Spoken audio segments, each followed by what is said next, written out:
بسم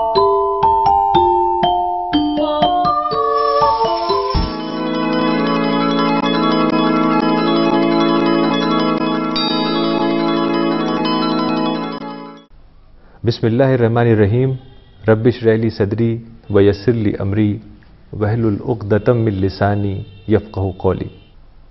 اس پروگرام میں آپ کا بہت بہت خیر مقدم ہے۔ آج ہم حضرت آدم علیہ السلام اور ان کے دو بیٹوں یعنی حابیل اور قابیل کا قصہ آپ کے سامنے رکھیں گے۔ پچھلی بار آپ نے دیکھا تھا کہ اللہ تعالیٰ نے انسان کو پیدا کیا، یعنی پہلے انسان کو آدم علیہ السلام کو اللہ تعالیٰ نے مٹی سے پیدا کیا۔ قرآن میں آتا ہے کہ ہم نے آدم کو مٹی سے پیدا کیا۔ مٹی کا مطلب ہے جو زمین میں ایلیمنٹس ہیں، جو اجزاء ہیں، زمینی اجزاء، ان سے انسان کو بنایا، جیسے آئرن ہے، کیلشیم ہے، اس طرح کے جو زمین میں سالٹس و منرلز پائے جاتے ہیں، انہی کا مجموعہ انسان کا جسم ہے۔ تو یہ بہت ہی ایک بڑا میراکل ہے کہ اللہ تعالیٰ نے کیسے زمین کی چیزوں سے انسان کو بنایا، لیکن قرآن سے ہمیں کچھ اشارے ملتے ہیں تاکہ ہم اسے سمجھ سکیں کہ اللہ تعالیٰ نے کیسے انسان کو پیدا کیا۔ جب انسان کا ایک پتلا مٹی کا بن گیا تو اللہ تعالیٰ نے اس میں روح پھونک دی اور وہ ایک زندہ انسان بن گیا، اور پھر اس کے بعد اسی چیز سے، یعنی اسی مٹی سے، اسی ایلیمنٹ سے، اسی حیاتیاتی مادے سے اللہ تعالیٰ نے حوا کو پیدا کیا، یعنی ایو کو، جو حضرت آدم کی بیوی تھیں۔ قرآن میں آتا ہے وَخَلَقَ مِنْهَا زَوْجَهَا، یعنی اسی چیز سے اللہ تعالیٰ نے آدم کی بیوی کو پیدا کیا۔ وَبَثَّ مِنْهُمَا رِجَالًا كَثِيرًا وَنِسَاءً، اور پھر زمین پہ بے شمار انسان پھیلا دیے۔ He created its mate from it, and from them spread countless men and women throughout the earth۔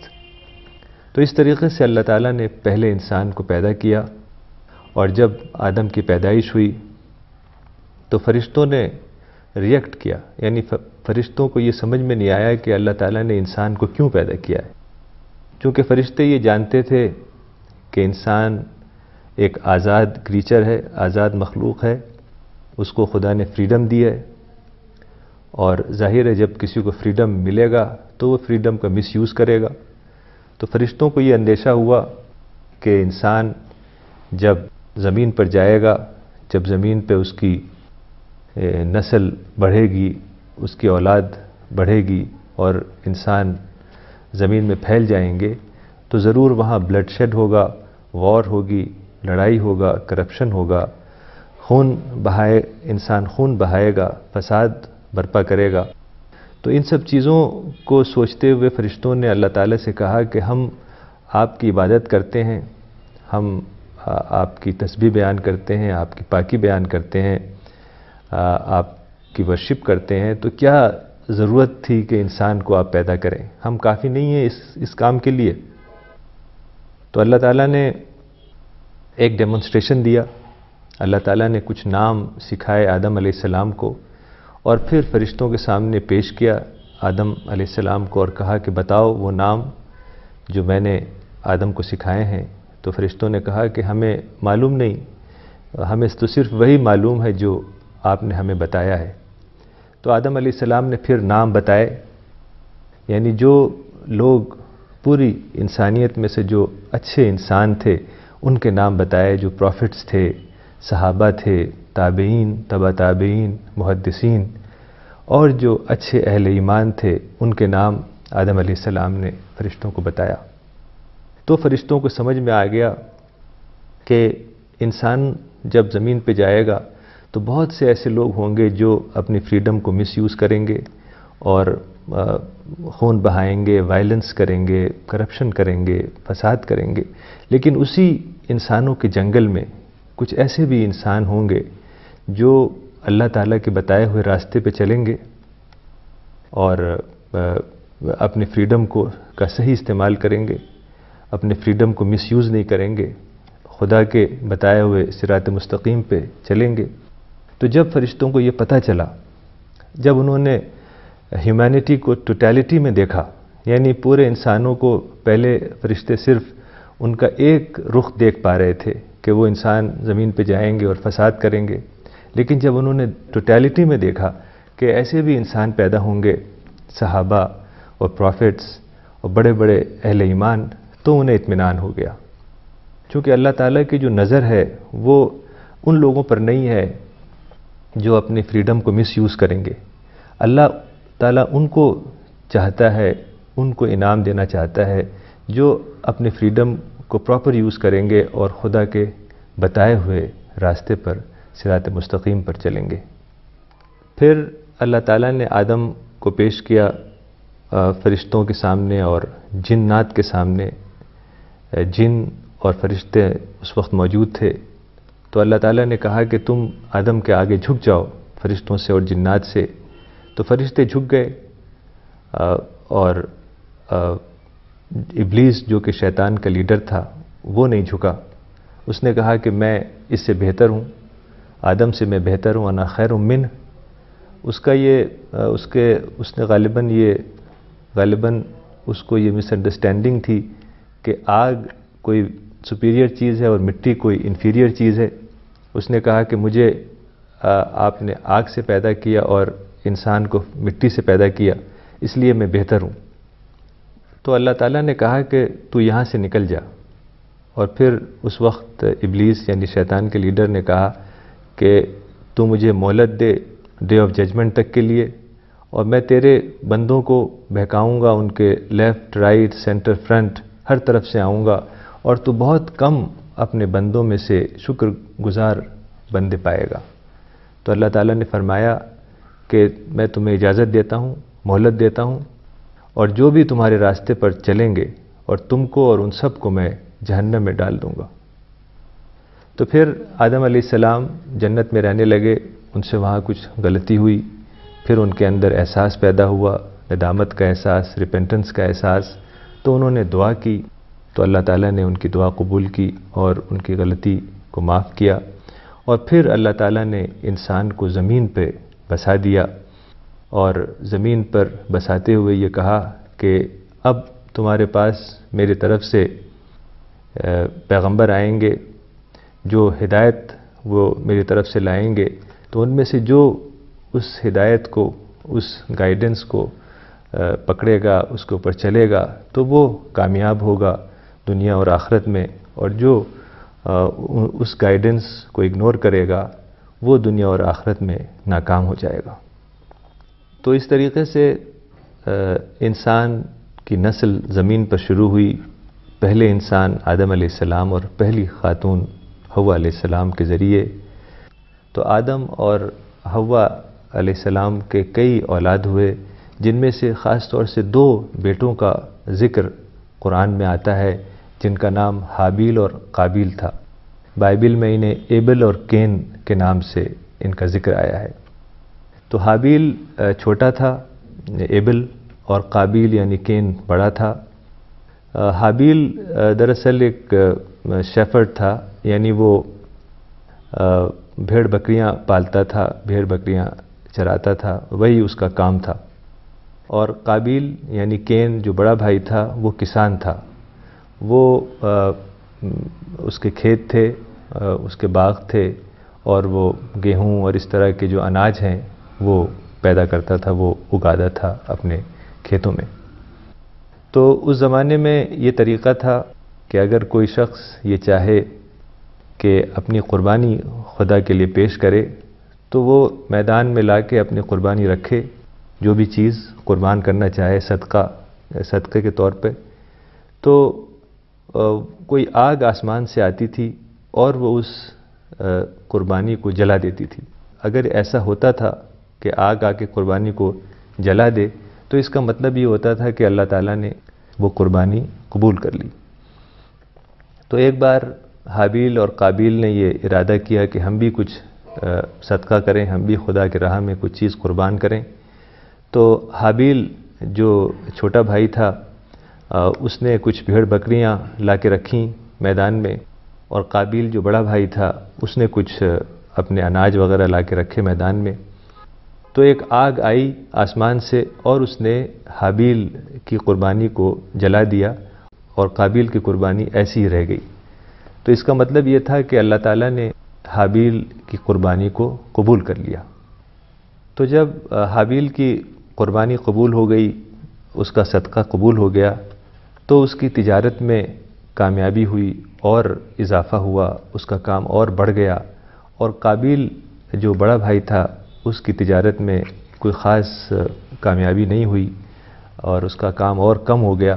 تو اس کی وجہ سے حابیل کے اندر قابیل کے لیے بڑی حسد پیدا ہو گئی، جیلسی پیدا ہو گئی، حسد کا جذبہ اس کے اندر آ گیا۔ حسد یا جیلسی دراصل ایک شیطانی چیز ہے۔ اگر کبھی ایسا ہو آپ کے اندر کوئی کسی طرح کی جیلسی پیدا ہو تو فوراً آپ کو اسے ختم کرنا چاہیے اور اللہ تعالیٰ سے دعا کرنی چاہیے، چونکہ اس دنیا میں جو چیزیں لوگوں کو دی گئی ہیں، کسی کو مال زیادہ دیا ہے، کسی کو دولت زیادہ ہے، کسی کے پاس دولت کم ہے، کسی کے پاس علم زیادہ ہے، کسی کے پاس علم کم ہے، کسی کے پاس اقتدار ہے، پاور ہے، کسی کے پاس طاقت ہے، کوئی کمزور ہے۔ تو یہ ساری چیزیں دراصل ٹیسٹ کے لیے ہیں، چونکہ اگر اس دنیا میں ایسا ہوتا کہ سارے انسان ایک جیسے ہوتے، سب کے پاس برابر بینک بیلنس ہوتا، سب کے پاس سب چیزیں برابر ہوتی، تو ٹیسٹ ممکن نہیں تھا۔ تو یہ اللہ تعالیٰ نے اس دنیا کو اس طریقے سے بنایا ہے کہ یہاں ہر طرح کے اپس اینڈ ڈاؤنس آتے ہیں، کبھی انسان غریب ہو جاتا ہے، کبھی امیر ہو جاتا ہے، کبھی دولت مند ہو جاتا ہے، کبھی اس کے پاس پاور آ جاتی ہے، کبھی وہ کمزور ہو جاتا ہے، کبھی صحت اچھی ہوتی ہے، کبھی بیمار ہو جاتا ہے۔ تو یہ سب چیزیں اللہ تعالیٰ انسان کو الگ الگ طرح کے مراحل میں ڈال کے دیکھنا چاہتا ہے کہ انسان کیسے ریئیکٹ کرتا ہے۔ یعنی کبھی اس کے پاس پیسہ آیا تو اس نے کس طرح کا رسپانس دیا، اس کے اندر ایروگنس پیدا ہوئی، اس نے یہ سمجھا کہ یہ سب کچھ جو میری سکسیس ہے یہ میری وجہ سے ہے، یا اس نے خدا کو ایکنالج کیا اور خدا کا شکر ادا کیا۔ اور اسی طریقے سے اگر کسی کے پاس کوئی چیز کم ہو گئی، اسے کوئی لاس ہوا، کوئی نقصان ہوا، جانی یا مالی نقصان، یا وہ بیمار ہو گیا یا کوئی اور پریشانی آ گئی، تو اللہ تعالیٰ یہ دیکھنا چاہتا ہے کہ اس کا کیسا رسپانس ہے۔ وہ اللہ سے دعا کرتا ہے یا اس کے اندر اللہ کے بارے میں کچھ غلط خیالات آتے ہیں، مایوس ہو جاتا ہے۔ چونکہ قرآن میں آتا ہے کہ انسان کو مایوس نہیں ہونا چاہیے۔ آپ نے حضرت یوسف علیہ السلام کے قصے میں دیکھا ہوگا کہ جب ان کے والد یعنی یعقوب علیہ السلام، جیکب کے دونوں بیٹے گم ہو جاتے ہیں تو بھی وہ مایوس نہیں ہوتے ہیں اور اللہ تعالیٰ سے دعا کرتے رہتے ہیں۔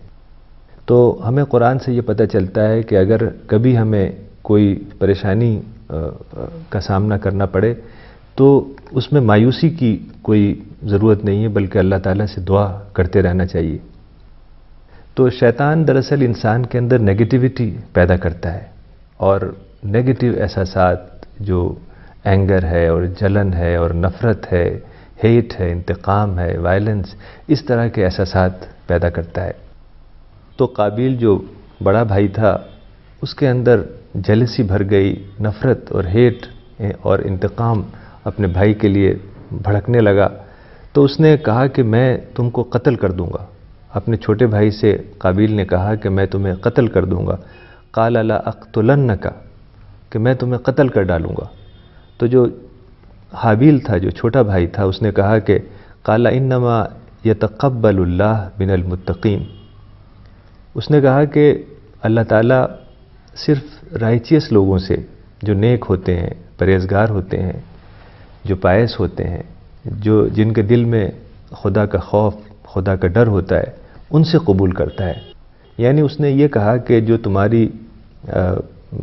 تمہاری قربانی، تمہارا صدقہ اللہ کی راہ میں قبول نہیں ہوا ہے، اس کی وجہ یہ ہے کہ تمہارے اندر خدا کا خوف نہیں ہے، تم متقی نہیں ہو۔ تو حابیل نے یہ بتانا چاہا کہ تم اپنا رویہ بدلو، مجھ سے جیلسی کرنے کے بجائے تمہارے اندر تقوی پیدا ہونا چاہیے، تبھی اللہ تعالیٰ تمہاری قربانی کو قبول کرے گا۔ یعنی اس نے یہ کہا کہ تم میرے خلاف سوچنے کے بجائے اپنے اندر جھانکو، اپنا انٹروسپیکشن کرو، اپنا محاسبہ کرو اور اپنے آپ کو درست کرو۔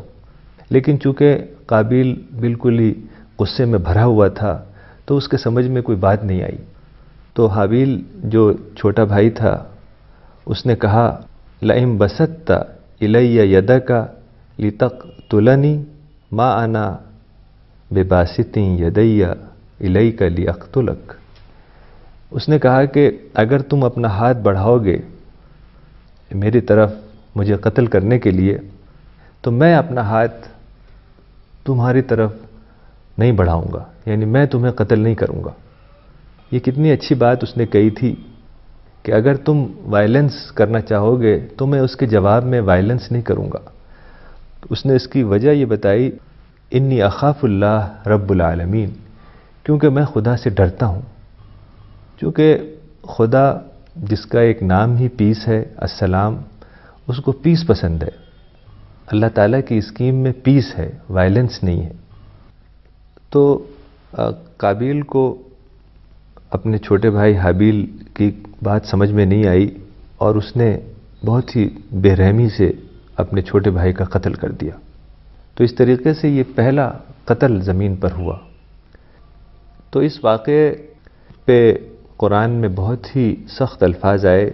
قرآن میں آیا کہ جس شخص نے ایک انسان کا قتل کیا اس نے گویا کہ سارے ہی انسانوں کا قتل کر دیا، پوری ہیومینٹی کا مرڈر کر دیا۔ اور جس شخص نے ایک انسان کو بچایا اس نے گویا سارے ہی انسانوں کو بچا لیا۔ چونکہ اللہ تعالیٰ کو پیس پسند ہے، اللہ تعالیٰ کو نان وائلنس پسند ہے، اللہ کو وائلنس اور تشدد پسند نہیں۔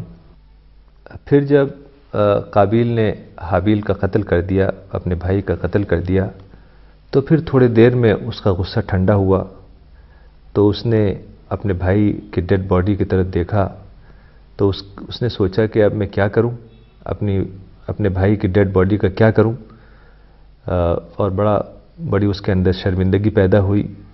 تو اللہ تعالیٰ نے ایک کوے کو بھیجا، جو کوا آ کے اس کے قابیل کے پاس زمین پر کچھ کھریدنے لگا، اپنی چونچ سے کچھ کھریدنے لگا۔ تو قابیل کے سمجھ میں آیا کہ اس کا مطلب یہ ہے کہ میں زمین میں ایک گڈھا کھودوں اور اپنے بھائی کے ڈیڈ باڈی کو اس میں بری کر دوں۔ تو پھر قابیل نے سوچا کہ میں کتنا عجیب ہوں، اگنورنٹ ہوں کہ ایک کوا بھی مجھے سبق سکھا سکتا ہے۔ تو حضرت آدم علیہ السلام کے قصے میں ہمیں کئی اہم سبق ملتے ہیں۔ سب سے پہلا سبق ہے ایکویلٹی کا، یعنی سارے انسان برابر ہیں۔ چونکہ قرآن سے ہمیں پتہ چلتا ہے کہ پہلے انسان یعنی آدم اور ان کی بیوی یعنی ایو یا حوا، ان سے سارے انسان پیدا ہوئے ہیں۔ پوری ہیومینٹی، چاہے وہ کسی بھی ملک میں کوئی انسان رہتا ہو، وہ سب کے سب آدم کی اولاد ہیں۔ اور یہ بات سائنس سے بھی ثابت ہوئی ہے کہ ایک ہی پیرنٹ سے سارے انسان پیدا ہوئے ہیں۔ گویا کہ پوری انسانیت ایک فیملی ہے۔ حدیث میں آتا ہے، پروفٹ محمد صلی اللہ علیہ وسلم نے فرمایا الخلق عیال اللہ، یعنی سارے انسان، ساری کریچر، سارے مخلوق اللہ تعالیٰ کی فیملی ہیں، سارے انسان خدا کی فیملی ہیں۔ اور حدیث میں آتا ہے کہ پروفٹ محمد جب صبح فجر کی نماز پڑھتے تھے تو اس کے بعد دعا کرتے تھے اللہم اشہد ان العباد کلہم اخوہ، کہ اے اللہ میں یہ گواہی دیتا ہوں کہ سارے انسان آپس میں بھائی بھائی ہیں۔ تو اس سے ہمیں ایک یونیورسل وننس اور برادرہڈ کا تصور ملتا ہے کہ انسانوں میں کوئی فرق نہیں ہے، کوئی بھید بھاؤ نہیں ہے، کوئی ذات برادری نہیں ہے، کوئی کاسٹ سسٹم نہیں ہے۔ یہ ساری چیزیں حقیقت کے خلاف ہیں، یعنی سارے انسان برابر ہیں، سب انسان برابر ہیں، ایک ہی ماں اور ایک ہی باپ کی اولاد ہیں۔ سارے انسان احترام کے لائق ہیں، رسپیکٹ کے لائق ہیں۔ اور اس کی وجہ سے جو ایک سب سے اہم چیز ہمیں ملتی ہے وہ یہ ہے کہ ہم سارے انسانوں کو خدا کا پیغام پہنچائیں، سارے انسانوں کو قرآن کے بارے میں بتائیں، اسلام کے بارے میں بتائیں، جسے ہم دعوت کہتے ہیں، اور یہی پیغمبروں کا مشن تھا، اور اسی مشن کو اہل ایمان کو آگے بڑھانا ہے اور لوگوں کو اسلام کے بارے میں، قرآن کے بارے میں بتانا ہے، تاکہ وہ بھی یہ سمجھ سکیں کہ اللہ تعالیٰ کا کریشن پلان کیا ہے، اسکیم آف تھنگز خدا کی کیا ہے، دنیا میں انسان کو کیسے رہنا ہے، انسان کو کس نے پیدا کیا ہے، کون کریٹر ہے، کون سسٹینر ہے، زندگی کیا ہے، موت کیا ہے، اور موت کے بعد کیا ہونا ہے، ڈے آف ججمنٹ کیا ہے، اکاؤنٹیبلٹی کیا ہے، اور ہیل اور پیراڈائز کیا ہے۔ تو آج اتنا ہی، انشاءاللہ اگلے ایپیسوڈ میں حضرت نوح علیہ السلام کے قصے کو آپ کے سامنے پیش کریں گے اور دیکھیں گے کہ اس میں ہمارے لیے کیا سبق اور کیا رہنمائی کا سامان ہے۔ تب تک کے لیے خدا حافظ، وآخر دعوانا ان الحمد للہ رب العالمین۔